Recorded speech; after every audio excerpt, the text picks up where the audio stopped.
It is said that 3 times is a charm. How about 4 times?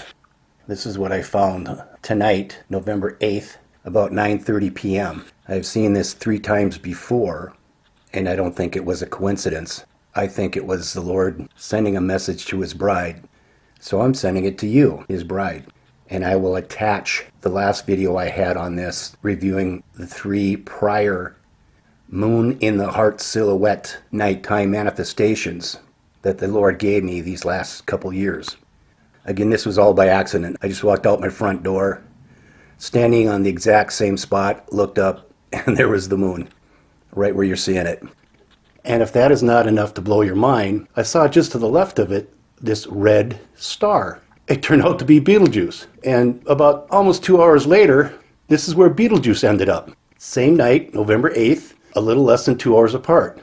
I mean, come on. What does this tell you? I dare you to wrap your brain around this. At least try to wrap your heart around it.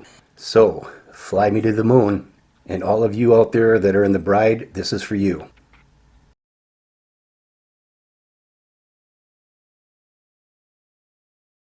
So back in November of 2020, I had a very unique experience walking out my front door. This is about 11 p.m. and it was just after a full blue moon, which is a double full moon in the same month. And that last moon of that October was starting to wane. And I thought, I wonder where it's at, because it's still quite full, just 2 or 3 days after it was full. And I looked up and this is what I saw. That thing was peeking through kind of an opening in some of the branches of my favorite tree. And then just a month or 3 later, during the full moon of Purim, that being around February 25th of 2021, it happened again. Now, it happening once was quite remarkable. Happening twice is astronomical. Well, it happened a 3rd time. And it happened on the morning that I anticipated was God's true Pentecost for 2022. Not only on that morning, but on the very hour that back in Jerusalem, they would be conducting the Pentecost rites in the temple, which included a 2-loaf new grain wave offering, accompanied by the sacrifice of 2 lambs, this being about 3 p.m. Jerusalem time. Well, 3 p.m. Jerusalem time for August 30th is 5 a.m. Pacific Standard Time, where I live, on the same day, the morning of the 30th of August. And this is what I calculated to be the day of Pentecost. From sundown on August 29th through 24 hours up until sundown the 30th of August. And what happened is I woke up about 5-10 minutes before 5 a.m. and I remembered this day, and I remembered Pentecost, and I remembered the Pentecostal temple rites, and I thought, whoa, this is going to happen in just a few minutes. Now, my focus through many of my videos is that there's a great possibility that Betelgeuse is going to go supernova, as described in prophetic dreams that I've collected over the years, these dreams going back many years, and some as recent as a couple days ago. So I thought, well, God's getting me up for some reason. So I grabbed my cell phone that's got a pretty good camera in it, and I walked into one of the rooms that face east, because Betelgeuse of the constellation Orion rises in the east right about this time. And I thought, well, I'm going to go look for Betelgeuse. And I walked into the room, stood right in the middle of the window, looked east, couldn't find Betelgeuse. Well, obviously it didn't go supernova, because I would have seen a supernova, but I couldn't find the star at all. Until I looked just slightly to the right of where I expected it to be, and there it was, right in the middle of that same heart outline that I found in my favorite pine tree, where a couple years earlier I'm observing these moons right in the middle of this heart-shaped outline. Wrap your head around that. That's the 3rd time God used that heart-shaped outline, using the very galactic heavenly body that he often uses for such things. This is what I saw. And you'll note I can barely make out the constellation Orion because it's behind the trees, obviously. But I can see Orion's belt, and I can see the star Rigel, which is one of the feet of the constellation Orion. What you don't see is Betelgeuse, but I knew where it was in relationship to the belt and to Rigel, which you see just to the right of that main tree trunk.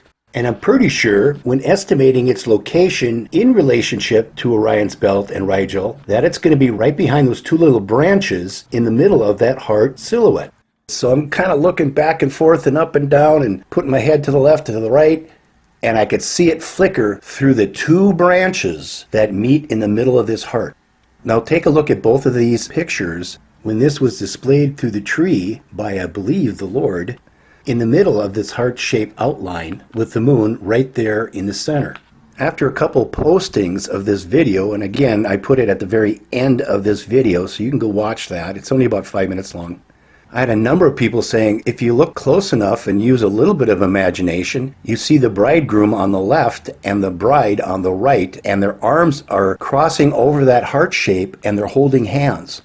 And I never picked up on that until somebody told me that, and a number of people told me that. Now, what I find remarkable is right where the two branches, and those are two separate smaller branches that are reaching across that heart-shaped silhouette, those two small branches are touching. And right where they were touching, that is where I saw Betelgeuse flickering through the branches, as if it were the bridegroom placing a wedding ring on the hand of the bride. And I present that as a possible image that the Lord wants us to see. And if I remember correctly, I made such a comment in video 3 or 4 of my 5-part series on decoding the 2-moon, 4-moon, blood moon, tetrad, planet alignment dreams, where I made comment that if God pops off Betelgeuse as a supernova, it would make one incredible wedding ring for the bride. And here I'm seeing Betelgeuse flickering through the tree branches, where it looks like I have an image of the bridegroom putting a wedding ring on the hand of the image of the bride. Here's the exact location that I saw Betelgeuse flickering through the tree branches. So right in the middle of me putting this all together, again, I went before the Lord and said, look, I need something that has substance to it, a confirmation that is solid. And here's what happened. 3 o'clock in the morning, I get up. I feel kind of impressed to go take a look out the window. I've been trying to monitor and track Betelgeuse for the last 3-4 weeks. And here we just had a full harvest moon just a few days ago. Well, looking out my window, I quickly realized that there were a lot of clouds to contend with to see anything in the heavens. And I kind of thought I knew where that diminishing full moon would be positioned. And to my surprise, there it was. I was fairly close. It was much higher in altitude, and its elliptic, or its orbit, or its path that it was taking was a little bit more to the north than I realized. It was basically almost straight over my head.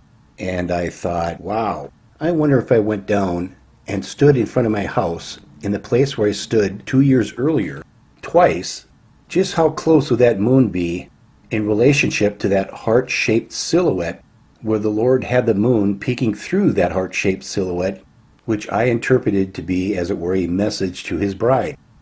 This is that same heart-shaped silhouette where at 5 o'clock in the morning on August 30th, which I believe to be the true Pentecost, Betelgeuse was right in the middle of it. And you can see that on the video. If you go to the iCard upper right hand corner of the screen, pull that iCard down, click on it, and that menu will drop down a bunch of videos, one called The Heart Alignment with a blue moon on it. It explains how God has been messing with my trees, dropping these, as it were, romantic messages to his bride. And these events were astronomically impossible. But on the video I show you 4 of them. And most of them are associated with this heart-shaped silhouette that are formed by a couple of branches in my favorite tree out in front of my house, these branches being about 30 to 40 feet up in the air.